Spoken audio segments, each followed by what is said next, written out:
ಸಂಜೆ DK Shivakumar history ಬರೆಯಲಿದ್ದಾರೆ. ಸಂಜೆ 25ನೇ CM ಆಗಿ ಡಿಕೆಶಿ ಪದಗ್ರಹಣ ಮಾಡಲಿದ್ದಾರೆ. ರಾಮನಗರದಿಂದ ಸಿಎಂ ಆಗ್ತಾ ಇರುವಂತ 5ನೇ ನಾಯಕ ಡಿಕೆ ಶಿವಕುಮಾರ್. ಒಕ್ಕಲಿಗ ಸಮುದಾಯದ 8ನೇ ಸಿಎಂ ಡಿಕೆ ಶಿವಕುಮಾರ್. ಇನ್ನು ಕನಕಪುರ ಬಂಡೆಗೆ ಮುಖ್ಯಮಂತ್ರಿಯ ಗದ್ದುಗೆ ಬರೆದು ಬಂದಿದೆ. ಸಂಜೆ ಲೋಕಭವನದಲ್ಲಿ ಡಿಕೆಶಿ ಪದಗ್ರಹಣಕ್ಕೆ ಮಹೋತ್ಸವವೇ ಇದೆ. ಕೆಂಗಲ್ ಹನುಮಂತಯ್ಯ, ರಾಮಕೃಷ್ಣ ಹೆಗಡೆ, ಎಚ್.ಡಿ. ದೇವೇಗೌಡರು, ಎಚ್.ಡಿ. ಕುಮಾರಸ್ವಾಮಿ ಬಳಿಕ ನಂತರ ರಾಮನಗರದ 5ನೇ ಸಿಎಂ ಡಿಕೆ ಶಿವಕುಮಾರ್ ಆಗ್ತಾ ಇದ್ದಾರೆ. ಹಾಗಾಗಿ ಇವತ್ತು ಸಂಜೆ 25ನೇ ಸಿಎಂ ಆಗಿ ಡಿಕೆಶಿ ಪದಗ್ರಹಣವನ್ನ ಮಾಡಲಿದ್ದಾರೆ. ಒಟ್ಟಾರೆಯಾಗಿ ಇವರ ಅಭಿಮಾನಿಗಳಿಗೂ ಕೂಡ ಈಗ ಒಂದು ರೀತಿ ಬಹಳಷ್ಟು ಸಂತಸದ ವಿಷಯ. ಇಷ್ಟು ದಿನ ಕೂಡ ಕಾದು ಕುಳಿತಂತಹ ಡಿಕೆ ಶಿವಕುಮಾರ್ ಅವರ ಕನಸು ನನಸಾಗಿದೆ.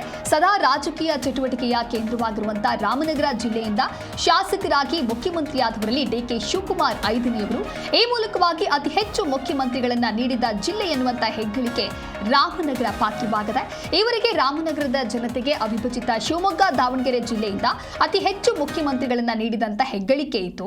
ಕಡಿದಾಳ್ ಮಂಜಪ್ಪ, ಎಸ್ ಬಂಗಾರಪ್ಪ, ಜೆ.ಎಚ್. ಪಟೇಲ್ ಹಾಗೆ ಬಿ.ಎಸ್. ಯಡಿಯೂರಪ್ಪ ಅವರು ಶಿವಮೊಗ್ಗ ಮತ್ತು ಅವಿಭಜಿತ ಶಿವಮೊಗ್ಗ ಜಿಲ್ಲೆಯಿಂದ ಮುಖ್ಯಮಂತ್ರಿಗಳಾಗಿದ್ರು. ಅದೇ ರೀತಿ ರಾಮನಗರ ಮತ್ತು ಅವಿಭಜಿತ ಬೆಂಗಳೂರು ಗ್ರಾಮಾಂತರ ಜಿಲ್ಲೆಯಿಂದ ಈವರೆಗೆ ಕೆಂಗಲ್ ಹನುಮಂತಯ್ಯ, ರಾಮಕೃಷ್ಣ ಹೆಗಡೆ, ಎಚ್.ಡಿ. ದೇವೇಗೌಡ, ಎಚ್.ಡಿ. ಕುಮಾರಸ್ವಾಮಿ ಅವರು ಮುಖ್ಯಮಂತ್ರಿಯಾಗಿದ್ರು. ಇದೀಗ ಡಿಕೆ ಶಿವಕುಮಾರ್ ಅವರು ಮುಖ್ಯಮಂತ್ರಿ ಆಗೋದ್ರ ಮೂಲಕ ರಾಮನಗರದಿಂದ 5 ಮುಖ್ಯಮಂತ್ರಿಗಳಾದಂತೆ ಆಗ್ತಾ ಇದೆ.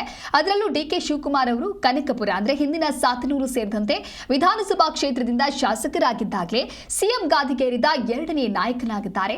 ಈ ಹಿಂದೆ 1983ರಲ್ಲಿ ರಾಮಕೃಷ್ಣ ಹೆಗಡೆ ಅವರು ಕನಕಪುರದ ಶಾಸಕರಾಗಿದ್ದಾಗ ಮುಖ್ಯಮಂತ್ರಿ ಸ್ಥಾನಕ್ಕೆ ಏರಿರ್ತಾರೆ. ಹಾಗೆ ಈಗ ರಾಮನಗರ ಮೂಲದ 2ನೇ ಸಿಎಂ ಡಿಕೆ ಶಿವಕುಮಾರ್ ಅನ್ನುವಂತ ಹೆಗ್ಗಳಿಕೆಗೂ ಕೂಡ ಪಾತ್ರರಾಗಿದ್ದಾರೆ.